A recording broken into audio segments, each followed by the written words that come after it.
Hey everybody, it's Kevra. That's me, I'm Kevra. Imposter Jamboree friends, 10 coin stamps, unlockable board achievements. Need I say more? Probably, that sounds like gibberish. So we got a bunch of little topics that I want to talk about today, and we're going to go ahead and start with the biggest. In story mode, there are designated spots on the board where a Jamboree buddy is supposed to be so you can battle them in their particular Jamboree friend minigame. So as an example, every time you play Goomba's Lagoon in story mode, Mario is supposed to be at this location every single time. However, if you're playing as that certain character, then there's a little life-size standee of that character, and then it becomes an imposter version. Similar to how Bowser also has an imposter version that will be terrorizing us throughout all of our gameplay.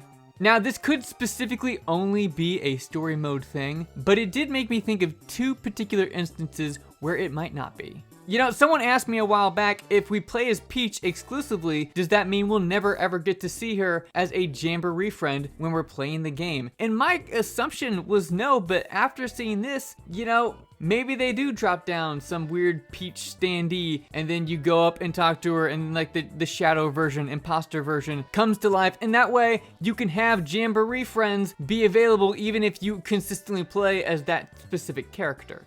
And then the other possibility that I was thinking of is if two people or more tie when you're playing those Jamboree games, then it means that, okay, well then one of them gets the real version and then the other person gets the imposter version. More likely, I feel like that would just be either a roll of the dice or nobody gets the Jamboree friend. But I could kind of see where it's like, okay, well you both get one, but one of you just gets the imposter version, which is the exact same, it just looks different. Personally, I think it's just a story mode thing. I think if you play as Mario, Peach, Luigi, and Donkey Kong, those are not going to show up as Jamboree friends in a game of Mario Party that you're playing. And so if you constantly play, if you know Yoshi's your main, if Mario's your main, if Peach is your main, yeah, you're never gonna see that Jamboree friend, basically. I kind of hope that's not the case, but I just kind of feel like that's the case.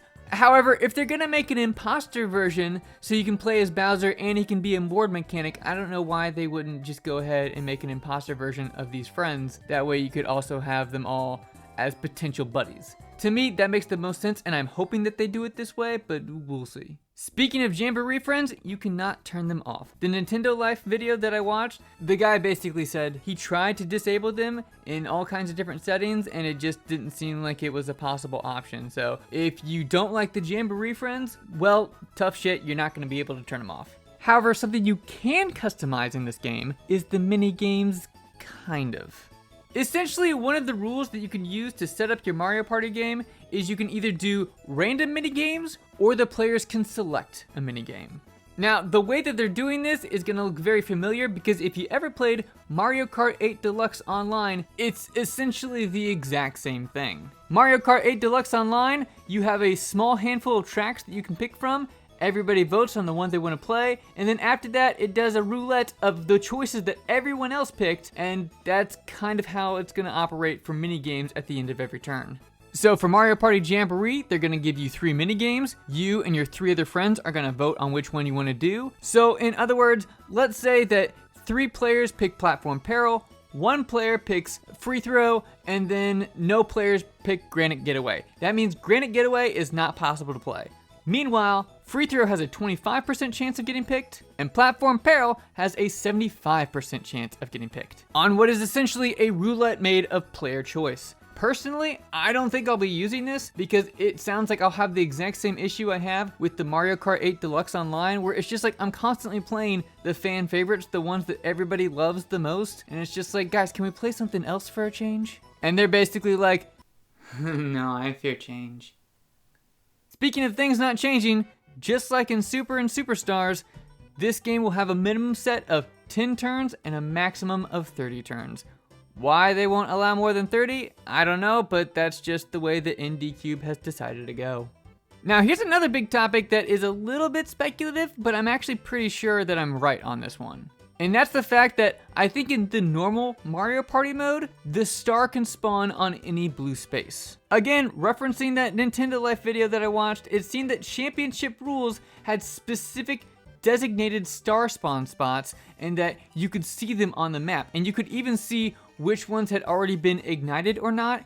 And so it just feels like if this is the harder version of the regular Mario Party mode, then why would you make it easier for people to figure out where the star is going to be, unless in the normal version it's just pure chaos. You have no idea where it's supposed to go. There aren't any designated spots, and you can't, figure out ahead of time like where it might go next. If I'm right, personally, I'm not a big fan of this. I would much rather have designated star spots, because then you can really strategize where you're going to go next, especially if the star is already rotated a few times.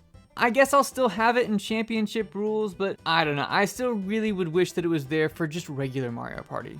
And speaking of the championship rules, there is one thing that I want to clarify. I touched on it in my last video, but it was the translated version, and I was kind of unclear as to what was going on.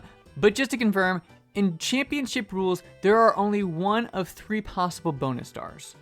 There is no possible shopping star bonus, there is no minigame bonus, a coin star bonus. It is only slow star, running star, or happening space. You will never ever see a different bonus star other than one of these 3.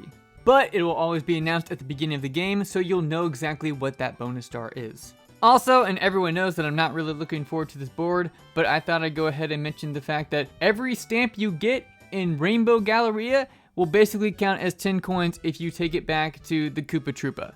You don't even have to fill up the entire stamp card. If you do, then it gives you an extra 10 coin bonus, but otherwise you can just keep going, get like a stamp here, maybe 2 stamps, turn it over to Koopa Troopa, and he'll just give you coins for it, because they want to make everything super low priced in this board, and they want to give you as many coins as possible. To me, this board is weird.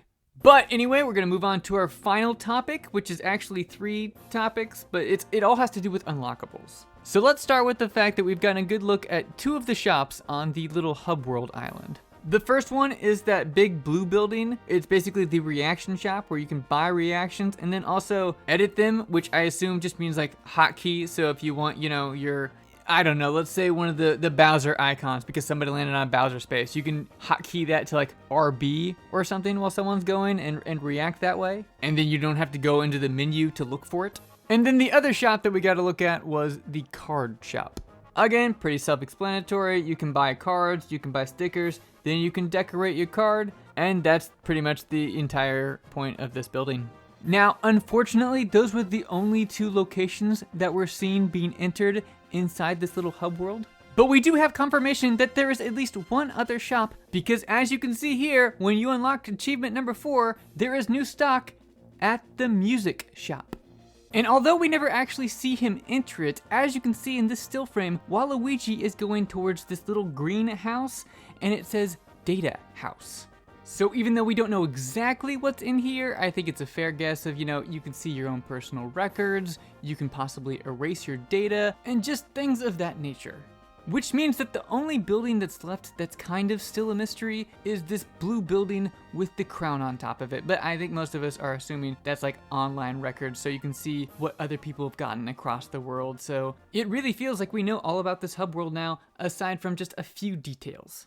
Now moving into the second section of the unlockable topic. So last week, the official UK page for Super Mario Party Jamboree got released, and they revealed how you unlock the boards in Super Mario Party Jamboree. Now, I kind of wanted to do a video on it when that information got released, but it wasn't very clear. They just said you had to reach a certain rank in order to unlock these 3 boards, but they didn't say how to reach those ranks. They didn't really say what that rank was, and it could have been in so many different things. I was worried that it was going to be tied in with story mode. You beat 1 board, you get bronze rank, you beat 2 boards, you get silver, etc. But it is now confirmed that you do it through achievements, because as you can see, achievement number 10 is silver rank. So if you want to play Western Land, all you have to do is accomplish 10 different achievements in Mario Party Jamboree. And it's pretty safe to assume that's exactly how it's going to work for Mario's Rainbow Castle, for Bowser's Keep. Which brings me to the final topic, because if there is a secret hidden board within the base game, I think you'll have to get all 50 achievements, and then you'll unlock secret achievement 50 number 1, and that's how we unlock Creepy Cavern. Now, I've already had someone comment and say, oh, well, Felix in that Nintendo Life video said that the crack on the wall is just decoration. It's just the bruiser hitting it. But just to remind you guys, that's just some guy's opinion on YouTube. You know who else is a guy on YouTube? This guy. In my opinion is that, yeah, this is gonna be an unlockable board right here. The bruiser is gonna pound through the wall, and then it's gonna reveal Creepy Cavern. I don't even like Creepy Cavern, but I think that's what it's gonna be. And I can totally be wrong about that. I 1000% could be wrong about that. This is just pure speculation on my part. You know, the fact that that green little patch in front of the rock is there makes me feel like that it's gotta be some sort of like liquid water, but it could just be the grass that's fallen down and it just looks terrible. Like they just like colored it to represent grass, even though it looks nothing like grass, but it's just like, oh, they'll get the idea of it if we just kind of color it or whatever. It's fine. It doesn't have to look good.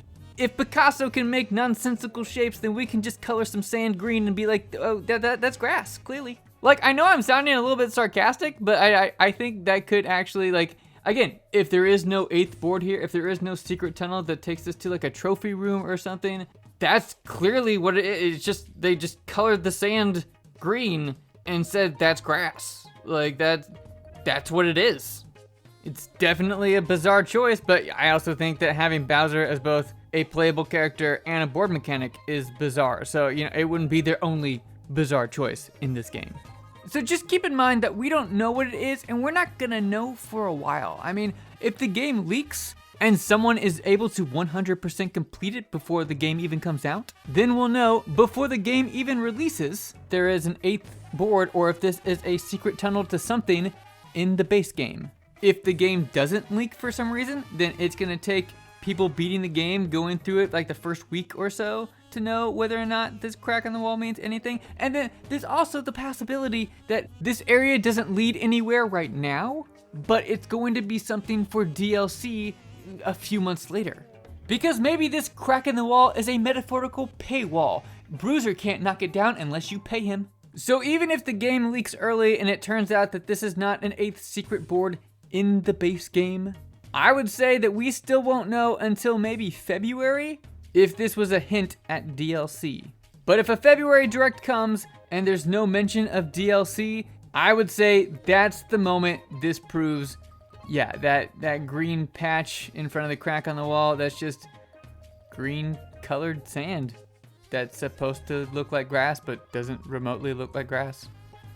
Alright, so I went over a lot of information. Comment down below the thing that piqued your interest the most, and if you haven't subscribed yet, make sure you do, because I'm like so close to 1,000 subscribers. Help me get there by the end of this year, and until next time, I'll catch you later.